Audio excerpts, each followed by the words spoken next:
बिहार के भोजपुर जिले के एक छोटे से गांव धमेरा के पास एक तालाब था जिसे वहाँ के स्थानीय लोग बड़का पोखर कहते थे। इस पोखर को लेकर ये कहा जाता था कि जितनी इसकी लंबाई है उससे ज़्यादा इसकी गहराई है। मतलब अगर कोई इसे तैर कर पार करना चाहे तो शायद एक बार कर जाए, लेकिन अगर कोई इसमें डूब गया तो उसका बाहर निकलना बहुत मुश्किल है। तालाब को पार करने के लिए गांव वाले वहाँ पे छोटी छोटी नावें चलाया करते थे और बारिश के मौसम में ये तालाब पूरी तरह से भर जाता था और आसपास के इलाकों में भी पानी भर जाता था। ये तालाब इतना बड़ा था और गर्मियों के महीने में भी ये तालाब का पानी कम ज़रूर होता था पर कभी सूखता नहीं था। आज की हमारी जो कहानी है वो इसी बड़के पोखर पे है। ये कहानी हमारे एक सब्सक्राइबर अजय ने हमें भेजी है और उनका कहना है कि ये कहानी उनके गांव की है जिसमें सच्चाई है। तो चलिए शुरू करते हैं ये कहानी। ये बात लगभग 10 साल पुरानी है। अजय अपनी छुट्टियों में अपने बाबा के साथ गांव आया हुआ था। गांव में अजय के चाचा, उनका बेटा मंटू, चाची और दादी रहा करती थी। गांव का घर काफ़ी बड़ा था और एक बड़े से आंगन में एक बीच में आम का पेड़ लगा हुआ था। इसके साथ ही कुछ झूला पड़ा हुआ था दूसरे पेड़ पर। पास ही एक कुआं भी था और इनके घर से पोखर जाने का रास्ता बहुत ज़्यादा दूर नहीं था। हर बार जब ये लोग घर आते तो दादी साफ शब्दों में कहती थी कि देखो, कुछ भी हो जाए रात में पोखर की तरफ मत जाना। गांव के कई बड़े बुजुर्ग ये कहते थे कि पोखर में आत्माएं रहती हैं, कि पोखर पनडुब्बा का घर है।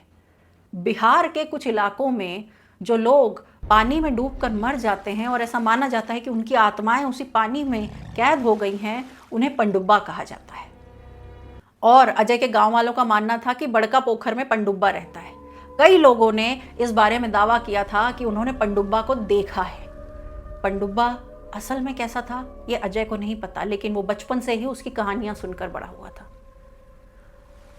गर्मियों के समय गांव में बिहार में बिजली का गुल होना बहुत आम बात थी, तो ये लोग अक्सर छतों पर या फिर आंगन में चारपाई डालकर सोया करते थे। अजय अपने चचेरे भाई मंटू के साथ ही था।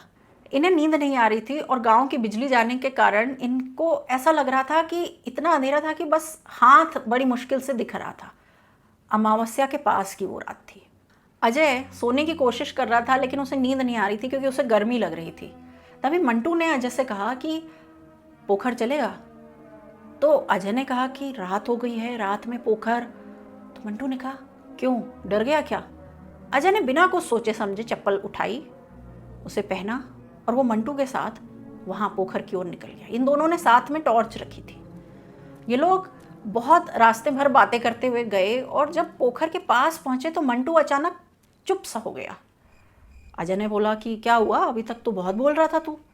तो मंटू ने कहा कि ठीक है, चल आखिर किनारे पर बैठ के बीड़ी पीते हैं।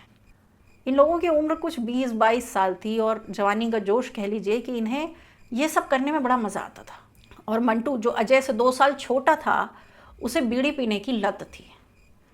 मंटू ने अपनी जेब से बीड़ी निकाली, माचिस की तीली जलाई और 2 कश पीने के बाद उसने कहा कि तुझे पता है कि पनडुब्बा क्या मांगता है? तो अजय मुस्कुराया और कहा हाँ, तेरी बीड़ी। तो मंटू ने 2 कश मारे और उसके बाद बीड़ी को पानी की ओर उछाल दिया। गर्मियों का समय था तो किनारा थोड़ा बड़ा हो गया था और पोखर में वो बीड़ी दिख रही थी। इन दोनों ने टॉर्च मार के देखा और फिर अचानक वो बीड़ी नीचे डूब गई। तो मंटू ने कहा कि देखा? तो अजय ने कहा कि अरे वो गीली हो गई होगी। तो मंटू ने कहा इस कारण से बीड़ी कभी नहीं डूबती, बीड़ी तैरती रहती है। फिर मंटू ने कहा कि एक काम कर, चल उठ चलते हैं। तो अजय ने कहा क्यों, हम अभी अभी तो आए हैं, तू ही तो लेके आया है और यहाँ तो ठीक है, ठंडा भी लग रहा है थोड़ा। तो मंटू ने कहा नहीं, तुझे पता नहीं। तो अजय ने बोला क्या? तो मंटू ने कहा कि मैंने बीड़ी फेंकी नहीं थी, वो अपने आप मेरे हाथ से वहाँ पोखर में जा गिरी। अब अजय एकदम सन्न कि ये क्या है। अजय ने कहा कि तू मजाक कर रहा है, तू मुझे डराना चाहता है ना? तो मंटू ने कहा नहीं, तू चल और पीछे मत देखना। उसके बाद अजय ने एक नज़र उस पोखर को देखा तो हवा चलने के बाद भी पानी की सतह बिल्कुल शांत, बिल्कुल शांत। और फिर एकदम से ऐसे आवाज़ आई जैसे किसी ने बड़ा सा पत्थर या कोई बड़ी सी चीज़ उठा के पानी में फेंक दी और छप, और मंटू और अजय दोनों की सिट्टी पिट्टी गुम। दोनों सोच नहीं पा रहे थे कि वो क्या करें। अजय और मंटू दोनों उल्टे पांव वापस जाने लगे। उन्होंने पीछे पलट कर भी नहीं देखा। और फिर अचानक अजय को कुछ आवाज़ आने लगी, पानी के बहने की आवाज़। पर तालाब का पानी तो स्थिर था, फिर बहने की आवाज़ कहाँ से आएगी। अजय फिर आगे बढ़ता जा रहा था, मंटू भी आगे बढ़ता जा रहा था कि फिर मंटू ने अजय का हाथ पकड़ के रोक लिया। उसने कहा कि यार, पानी में से आवाज़ आ रही है तुझे? अजय ने कहा हाँ मुझे आ रही है। तो मंटू ने कहा हमें आगे जाना चाहिए या हम वापस पोखर जाएं? तो अजय ने मंटू से कहा कि अगर पनडुब्बा है तो हमें तो वापस घर जाना चाहिए ना, हम वापस पोखर क्यों जाएं? तो मंटू ने कहा कि मुझे ऐसा लग रहा है कोई मेरे पैर पकड़े हुए, मैं आगे नहीं बढ़ पा रहा। अजय अभी भी ये सोच रहा था कि मंटू उसे डराने की कोशिश कर रहा है। अजय बिना सोचे समझे पीछे पलट गया। उसने जैसे ही टॉर्च पोखर की तरफ मारा, उसके होश उड़ गए। उसने देखा कि पानी में से पहले किसी का सिर निकला, फिर गर्दन, फिर थोड़ा और ऊपर कोई आकृति सी जैसे पानी के बाहर निकली हो, कोई इंसान, कोई ऐसा जो काफ़ी समय से पानी में था, क्योंकि उसकी चमड़ी भी ऐसी लग रही थी जैसे वो पानी के अंदर सिकुड़ सी गई हो। उसने कमर तक बाहर निकला, वो कमर तक दिख रही थी उसकी, और उसने पूछा बीड़ी है? अजय और मंटू दोनों सन्न थे, वो आगे बढ़ ही नहीं पा रहे थे। फिर मंटू ने अजय का हाथ खींचा और कहा कि चल, और ये दोनों सरपट भागते हुए बिना पीछे देखे आगे अपने घर की ओर गए। और पीछे से इन्हें आवाज़ आई कि एक तो देता जा। अजय और मंटू की हालत खराब थी। ये लोग घर पहुंचे तो चुपचाप वहाँ बैठ गए। घर वाले अब तक जाग चुके थे। इन दोनों की हालत देखकर बाबा ने पूछा कि पोखर गए थे? तो अजय ने हाँ में सिर हिलाया। तो बाबा ने बोला अब अकेले मत सोना, न आज रात न कल रात। ये दोनों बहुत घबरा गए थे। पर अजय को सुबह मंटू के दोस्त कुछ बोल रहे थे कि यार ऐसे हो सकता है कि कोई मजाक में वहाँ इस तरह से तुम्हें परेशान कर रहा हो। और मंटू इस तरह की चीज़ें करता रहता है। पोखर में जाकर एक बार उसने कुछ औरतों को इतना डरा दिया था कि वो शाम के वक्त के बाद अपने घर से बाहर निकलना बंद कर दी थी। मंटू खुद ही पोखर के अंदर गया था और वो निकल कर बाहर उन्हें डरा दिया था। तो अजय ने फिर वापस आके घर पर मंटू से कहा कि तू क्या मुझे बेवकूफ़ समझ रहा है? तूने मुझे डराने के लिए किया? वो तेरा कोई दोस्त था ना पोखर के अंदर। पर मंटू को देखकर अजय की हालत एकदम ख़राब हो गई, क्योंकि मंटू बुखार में तप रहा था। मंटू ने कहा कि नहीं, मैं ऐसा मजाक नहीं करूँगा, वो कुछ और था। सुबह जब इन्होंने दादी को भी बताया इसके बारे में, तो दादी ने सिर हिलाते हुए कहा कि सुनो, कुछ भी हो जाए तुम दोनों अकेले नहीं सोओगे। इन लोगों ने कहा हाँ। शाम होने लगी थी। इसके बाद ही मंटू और अजय की हालत ख़राब होने लगी थी। घर वाले भी जानते थे कि क्या हो रहा है। इन दोनों को एक साथ सुलाया गया। रात में गर्मी कुछ ज़्यादा ही लग रही थी, तो अजय की नींद खुली। फिर अजय को ऐसा लगा कि मानो कहीं से पानी की आवाज़ आ रही हो। मंटू, उसका बुखार और तेज़ हो रहा था, वो बड़बड़ाए जा रहा था। फिर अजय ने मंटू को हिलाकर जगाया कि क्या हुआ। ये दोनों छत के जिस हिस्से में सो रहे थे वो दीवार के पास था, और बाकी जो परिवार था वो थोड़ी दूर पर सो रहा था। मंटू एकदम शांत आंखों से दीवार की तरफ देखने लगा। जब उसने दीवार की तरफ देखा तो अजय भी दीवार की ओर अपना सिर घुमाता है और वो देखता है कि दीवार पर पानी की एक लकीर बन गई है, जैसे मानो ऊपर से नीचे पानी जा रहा हो। उस पानी की लकीर को देखकर अजय के होश उड़ गए थे, क्योंकि यहाँ कहाँ से पानी आ सकता है? ना कोई बरसात है ना कुछ। ऊपर वाले कमरे की छत से नीचे वाली छत पर पानी आ रहा, ऊपर से नीचे तक लाइन बनी हुई थी पानी की, और वो लाइन ज़्यादा गहरी होती जा रही थी, मानो पानी ज़्यादा तेज़ आ रहा हो, पानी ज़्यादा बढ़ गया हो। उसके बाद इन दोनों को उस दीवार में से आवाज़ आने लगी, ठक ठक ठक ठक, मानो कोई दीवार से बाहर निकलने की कोशिश कर रहा हो। और मंटू के कान में वही शब्द गूंजने लगे, बीड़ी है, बीड़ी है, बीड़ी है, बीड़ी दे के नहीं गया तू? मंटू जोर से चिल्लाया और तब घर वाले सब उठ के आ गए कि क्या हुआ। जब घर वाले आए तो उन्होंने देखा कि वाकई वहाँ पे पानी था, पर ये पानी आया कहाँ से। इसके बाद बाबा ने ऊपर चढ़ के देखा तो ऊपर पानी की जो टंकी इन लोगों ने लगा रखी थी उसमें से पानी रिस रहा था। अब अजय और मंटू दोनों को पनडुब्बा लेने आया था या फिर ये वाकई एक इत्तेफाक था। घर वाले इस पर बहस करने लगे, पर दादी ने सबको कहा कि अब सब लोग पास पास रहेंगे और सुबह जाकर इसके बारे में पता किया जाएगा। सुबह ये लोग जगेश्वर काका के पास गए। गांव के बुजुर्ग आदमी जिन्हें पता था कि पनडुब्बा से जुड़ी हुई कहानियाँ कहाँ से कहाँ तक गई हैं। जगेश्वर काका ने कहा कि पनडुब्बा की जो कहानी है वो असल में 20 साल पहले से शुरू हुई है, जब मैं जवान था। उस समय बरसात के मौसम में वहाँ एक नाव डूबी थी जिसमें 3 लोग सवार थे, एक रघु मल्लाह और 2 सामान्य यात्री। दोनों की लाश तो मिल गई, लेकिन रघु मल्लाह की लाश कभी नहीं मिली।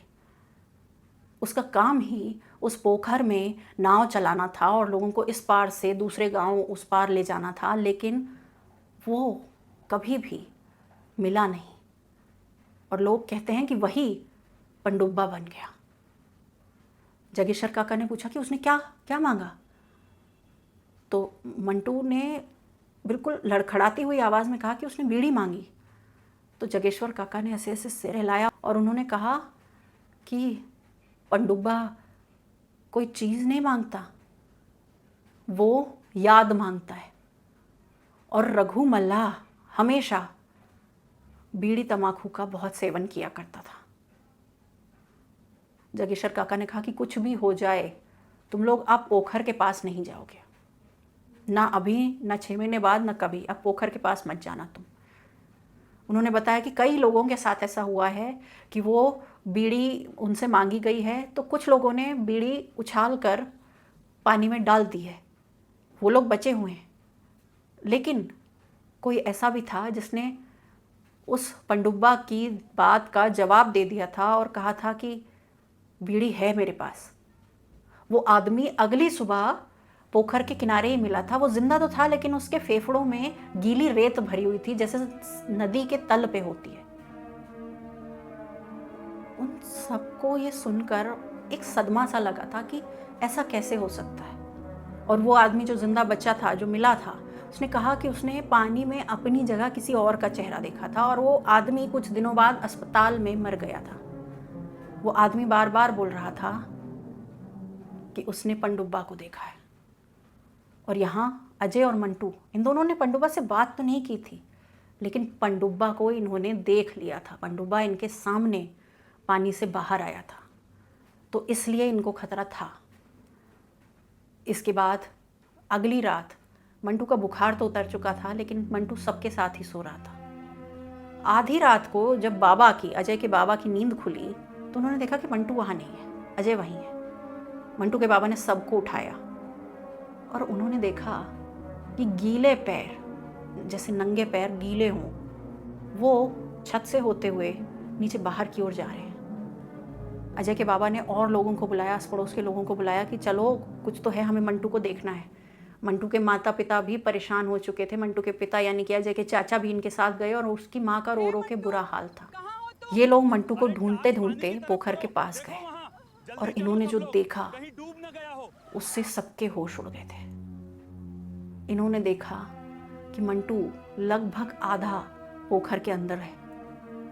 वो उसी तरह से है, कमर बाहर और बाकी पैर अंदर, जैसे अजय ने पनडुब्बा को निकलते हुए देखा था। बाबा ने जोर से चिल्लाया, मंटू क्या कर रहा है?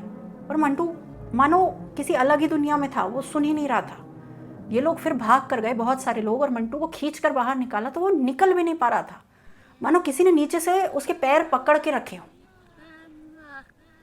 ये लोग पूरी तरह से घबरा गए थे और फिर अजय ने एक बीड़ी जलाई और तालाब में फेंक दी। और उसके बाद मंटू एकदम से छूट गया। इन लोगों ने मंटू को खींचकर बाहर निकाला और सारे गांव वाले उसी वक्त पोखर से दूर चले गए और वो बीड़ी उनके देखते ही देखते पानी में डूब गई। उसके बाद से मंटू कभी भी उस पोखर के पास नहीं गए और अजय भी काफ़ी समय तक गांव नहीं गया था। अजय का कहना है कि उस समय जो उन्होंने देखा वो भ्रम था या सच्चाई थी, ये कोई नहीं जानता। कुछ लोग इसका दावा करते हैं कि शायद वहाँ उस दिन जो उन्होंने देखा वो कोई इंसान हो जो वाकई उनके साथ कोई मजाक कर रहा हो, कि इतना सब कुछ जो हुआ वो सब एक महज मजाक हो। लेकिन अजय को लगता है कि इसमें सच्चाई है, वाकई उन्होंने उस दिन पनडुब्बा को देखा था।